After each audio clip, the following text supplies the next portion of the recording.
dad was over. Hold on, how old are you, Ben? 82. Okay, go ahead.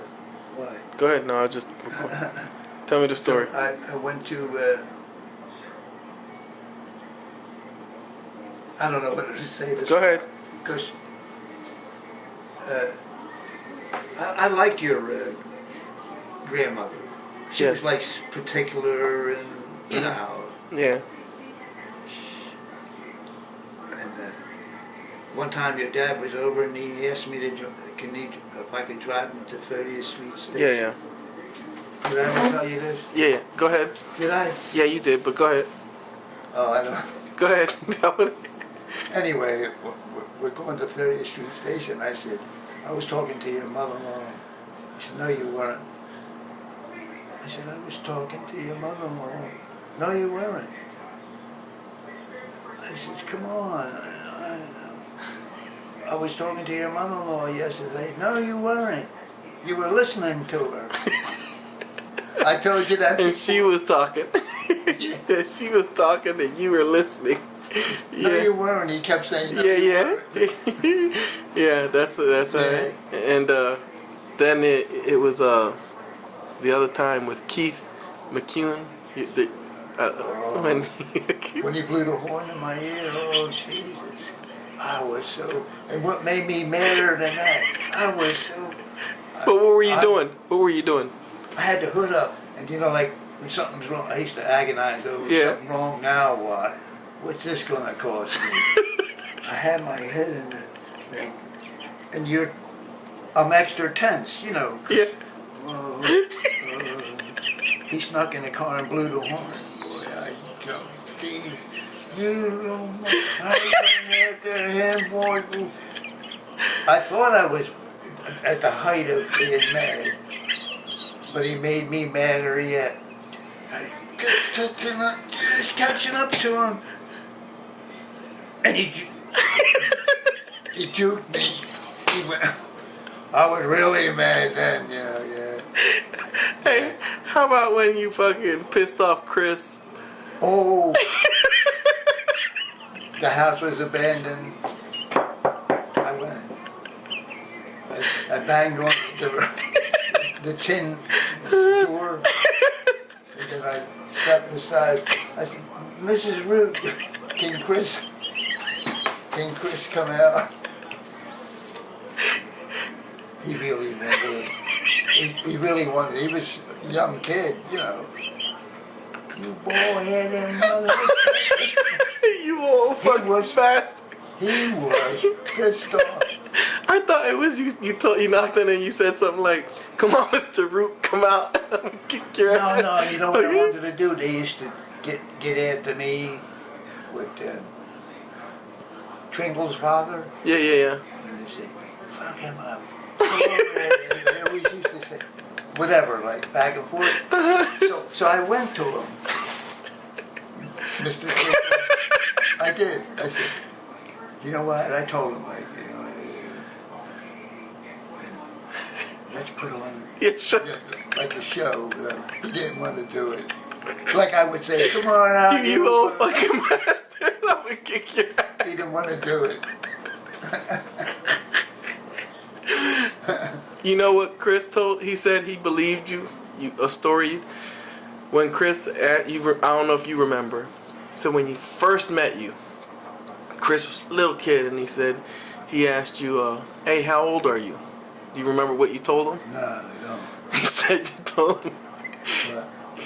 when you were a little kid, you were raised in the woods, and your mother would carve a notch in the tree. Oh, shit. Did I? Yeah. Because I know, it's something I know. I used to follow boxing a lot. Uh-huh. And Ezra Charles, I don't know if you remember. Go ahead. He was a light heavyweight champ of the world. Then he fought for the heavyweight championship. Uh-huh. And that was his. He was born in the woods, you know, like, and all. They were poor. Yeah. And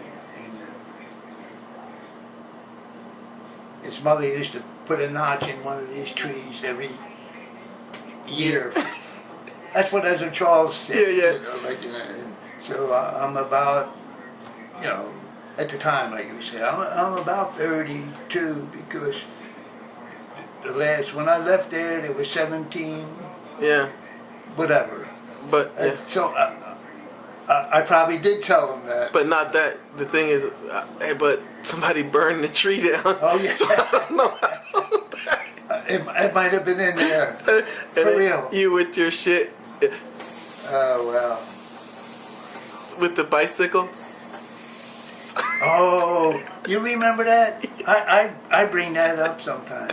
You know, especially like sometimes one of them would come and you see them checking the bike out and like that. Then I would go, spin the tire, get on it, and then they would catch me, and it would be the same. Hey boy, mama. Yeah.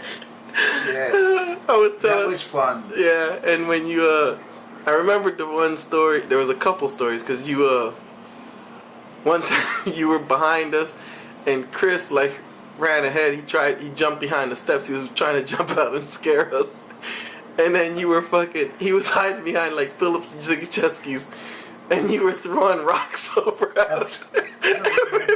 And he said, "You old fucking bastard." And then the other thing was the mothballs. You remember that? Out of your windows? Oh yeah! Wow, you remember that? You know who took the heat on that one? Pat Sheldon. Yeah, yeah. Remember Pat? Uh-huh. He was walking up and down in front of the church and was, who the fuck, yeah, don't fuck, pow! I was hitting the top of the, yeah, I remember that, good. And then, but then what it was when you were coming, we were like, it's fucking Ben, it's fucking, because we thought Somebody saw we me. thought, no, nobody saw you. What it was is we thought the roof was falling, was collapsing. And then somebody found the mothballs, the chlorine, and they said, it's fucking Ben, look at the windows open, the windows open. And they didn't see you. And then when you came down, you said, I'm going to come down. And then you came down and you said, you were going to wash your hands. But you said, nah. And then you said, as soon as we opened the door, they were like, smell his hands. And you're like, fucking, they caught me. They fucking got He lives down the street here, Oh. Pat. Yeah, I don't know where, but I know he lives down the Yeah. street. What's his name? Pat Sheldon and Frank Kapowski, Jimmy Becker.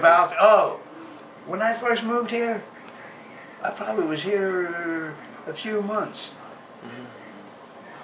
I was doing something, maybe the trash out here, and I was stooped over and I heard, "You old fucking bastard." And I said, "Man, what?" Like, it was Frankie Grabowski. Yeah. He had a kid with him. Yeah. Or something. Do you remember? That's what I put on the answering machine. You heard that when I said, "You old fucking Yeah. bastard." What do you think? Oh, and you know what happened? Boy, I'm so sorry. It's a couple years ago. I went to get my car inspected Mm-hmm. over here at Pacifico. And then this guy came in a couple times. Mm-hmm. White hair, stocky. Right next to me. He didn't work in that particular, he worked for Pacifico, but not that particular Yeah. Hyundai I have. And then he came 2 or 3 times. Right in there where I am, I'm waiting for my car to get inspected. Then I'm talking to Pat Sheldon.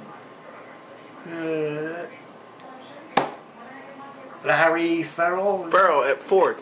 Ford. It was him. Yeah. I didn't know. I'm gonna it. go visit him now. Really? Yeah. Because I was going to give him Yeah, the, you know, the You want to go over? business. You want to go over? Nah, better not. No, you won't. We'll go over there right now. Are you doing anything? No. But you know what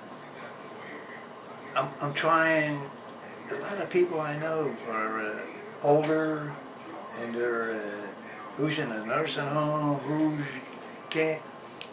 I still play with the weights, you know what I mean? Yeah. Very little, but I still Yeah, do yeah. it and all. Because I think maybe that might help me if I, Yeah. instead of collapsing. Yeah. all the- you understand what I mean? I hear you. And Hold on. Let me.